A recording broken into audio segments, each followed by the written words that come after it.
Video snimak sa jedne proslave u Priboju na kojoj neki od prisutnih policajaca pjevaju Oj sjenice Nova Srebrenica izazvao burnu reakciju javnosti, izgražavanje i osudu građana i bošnjačke i srpske nacionalnosti. S nama u nastavku Jasmin Hodžić, koordinator Socijaldemokratske partije Srbije za Sandžak, koji nam se javlja iz Priboja. Jasmine, dobar vam dan i hvala što govorite za N1. Dobar dan vama i vašim gledalcima.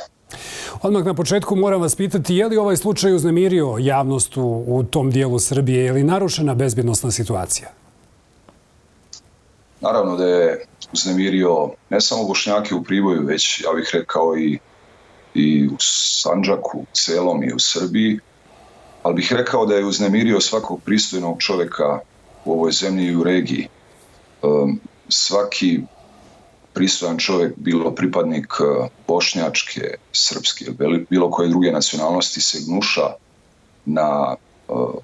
na pesme koje su se čule na toj proslavi i kao što ste i rekli, reakcija ljudi na društvenim mrežama je bila podjednaka, bilo da dolazi od strane Bošnjaka ili od Srba. Važno je u stvari reći da mi posljednjih 20 godina ovdje u Priboju zaista nije bilo ovakvih incidenata i da mi sa našim komšijama Srbima smo zaista živjeli u dobrim međuetničkim odnosima, ne jedni pored drugih, već zaista jedni sa drugima, i da ovakav vid incidenata izliva šovinističke i nacionalističke mržnje kroz pevanje ovakvih pesama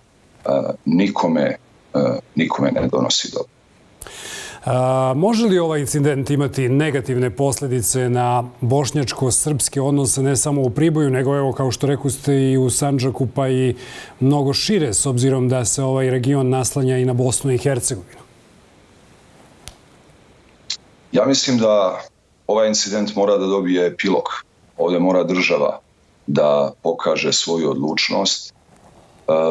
Pre svega tužilaštvo treba da reaguje iz nekoliko razloga. Prvo, u pitanju su pripadnici Ministarstva unutrašnjih poslova, posebno pripadnici granične policije. Ja ću vas podsjetiti da Priboj se nalazi na 5 km od granice sa Bosnom i Hercegovinom. Na tom graničnom prelazu dnevno prelaze mahom Bošnjaci koji gravitiraju ka Sarajevu, putuju ka Sarajevu, ne samo iz Sandžaka, već iz Crne Gore, tako da kako bi se sačuvali dobri međuetnički odnosi koji nemaju alternativu, prosto to ne može da ima alternativu na Balkanu, baš iz tog razloga reakcija države mora da bude jasna, nedvosmislena i adekvatna, rekao bih adekvatna, kako bi prosto preventivno delovala za svaki budući incident koji bi eventualno se desio. Da, pričat ćemo o toj reakciji države. Ono što želim da vas pitam sada jeste da organizator ovog okupljanja, jedan od policajaca, se izvinio zbog incidenta. Mnogi kažu da je to učinio samo kako bi sačuvao posao. Vjerujete li zapravo u iskrenost ovog izvinjenja? Ja mislim da to ne treba da bude tema uopšte.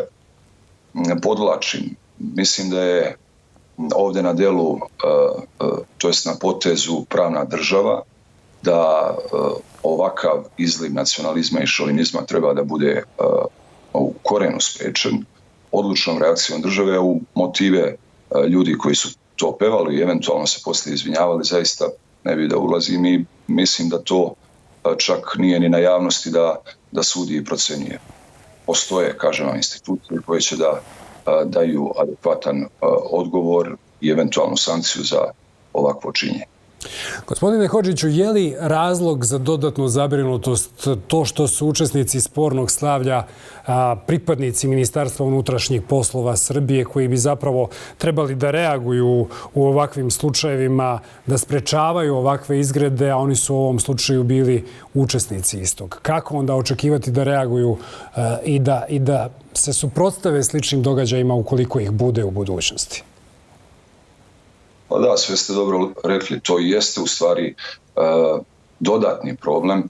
To su ljudi koji bi trebali da štite i da reaguju na najmanji incident ovog tipa, pogotovo što su u pitanju pripadnici pogranične policije koji rade na prelazu sa Bosnom i Hercegovinom, oni su u dnevnom kontaktu sa pripadnicima bošnjačke nacionalnosti i zaista ta opravdana zabrinutost u perspektivi gdje će mnogi Bošnjaci dolaziti na taj granični prelaz može biti jedino otklonjena ako država bude se jasno ogradila od ovih izdvojenih incidenata. Ja želim da verujem da je zaista ovo incident, ne poruka države svojim građanima koji su pripadnici manjinske nacionalne zajednice. Priboj je mali grad. U suštini, pretpostavljam da se svi manje više međusobno znate.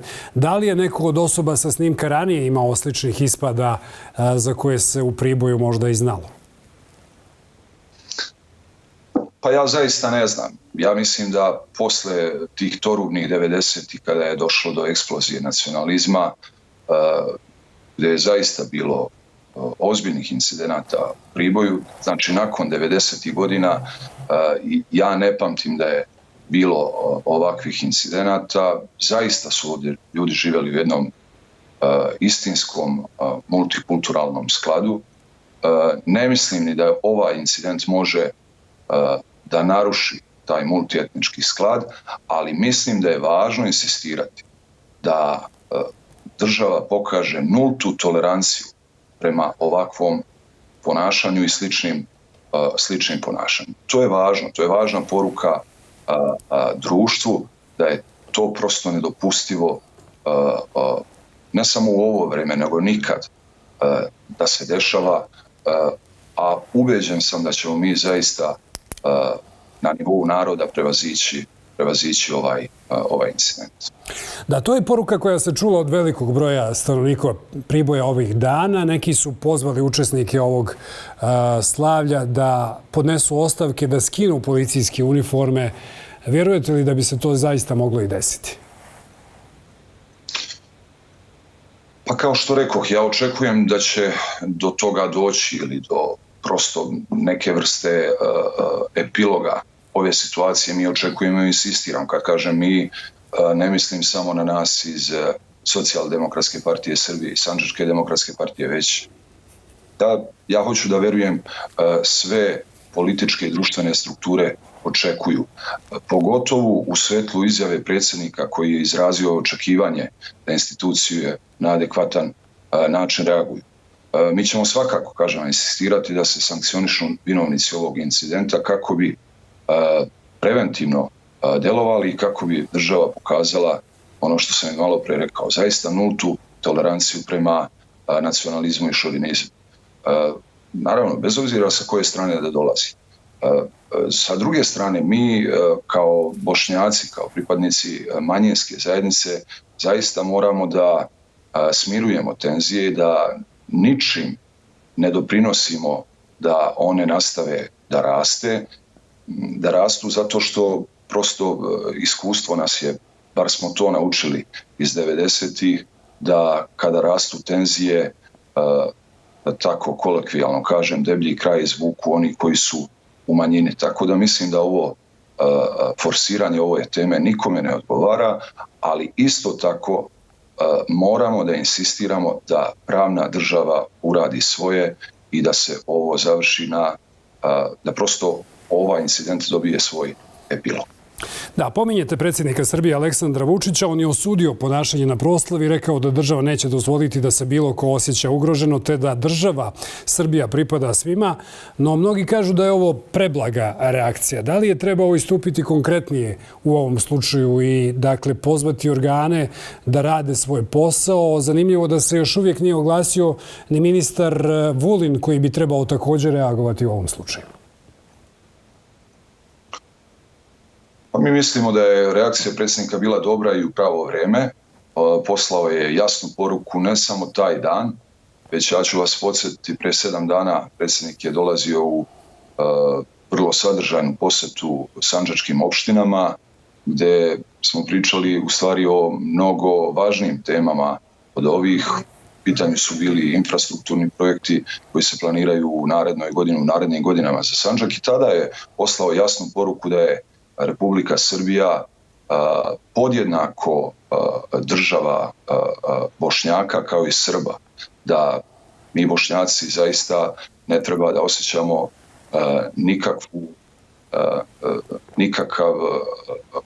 nikakvu manju privrženost prema ovoj zemlji i mislim da su to dobre poruke jer, kažem vam, suživot prosto nema alternativu, a što se tiče konkretnih reakcija, ponavljam još jednom, zaista svi politički i društveni akteri, ne samo moja stranka, već svi, čini mi se i svi pristojni ljudi, očekuju jasnu i nedvosmislenu reakciju države. Isto tako očekujemo da svi politički akteri na republičkom nivou se izjasne o ovom incidentu. Mislim da je važna ta osuda ovih incidenata, da se ne bi to u budućnosti ponavljalo. Da, ali vratimo se još malo na Aleksandra Vučića. Predsjednik Srbije je pokušao da opravda negdje, uslovno rečeno, ovaj događaj pričom kako su ga u Sandžaku prilikom te posjete prije nekih 7 dana upozoravali da se u pojedinim ugostiteljskim objektima pjevaju pjesme, kako kaže o Naseru Oriću. Je li to pomalo neozbiljan pristup od strane prvog čovjeka države u ovakvoj situaciji praviti paralele sa nekim događajima i pokušavati pod navodnicima da se opravda ovaj incident? Ja stvarno ne znam. Ja prvi put čujem u stvari od vas sada da je on to pomenuo. Verujem vam da je, ali zaista prvi put čujem. Ako je to predsjednik zaista izjavio, iskreno mislim da je predsjednik obmanut od strane svojih saradnika. Ja nikada u životu nisam čuo za te pesme o Naseru Oriću. Pogotovo nisam čuo da se pevaju po sandžačkim opštinama. Sinoć su dolazile naše kolege iz Novog Pazara i razgovarali smo na sličnu temu i zaista mislim da zaista ne znam. Evo, ja mislim da prosto to nije istina i da je predsjednik dobio pogrešnu informaciju. Da, pomenuo smo tu posjetu Aleksandra Vučića Sandžaku nedavno. Najavljeno je tada niz velikih projekata u tom dijelu Srbije. Šta konkretno i šta stanovništvo Sandžaka može da očekuje kada je riječ o infrastrukturnim projektima u ovoj 2022. godini, ili da će biti završeno ili da će bar biti započeto? Tako je, pa predsjednik je, kažem vam, pored simboličkih gestova i dobrih političkih poruka koje je poslao prevashodno Bošnjacima, ali i većinskom srpskom narodu, zajedništvu i suživotu, koji, opet vam kažem, nema alternativu, tu su dogovorene konkretne stvari. Dogovoreni su projekti u vrednosti od 2 milijarde evra. Potpisan je ugovor o izgradnji puta, nastavku izgradnje puta od Požege preko Peštera ka crnogorskoj granici. Također je dogovoreno izgradnja savremenog kliničkog bolničkog centra u Novom Pazaru. Dogovoren je izgradnja gasovoda, postavljanje cevi za gasovod Kopaonik, Novi Pazar, Tutin. Dogovoreni su brojni infrastrukturni projekti vezani za vodovod i kanalizaciju, izgradnju vodovodne i kanalizacione mreže u Sandžaku, pre svega u Sjenici.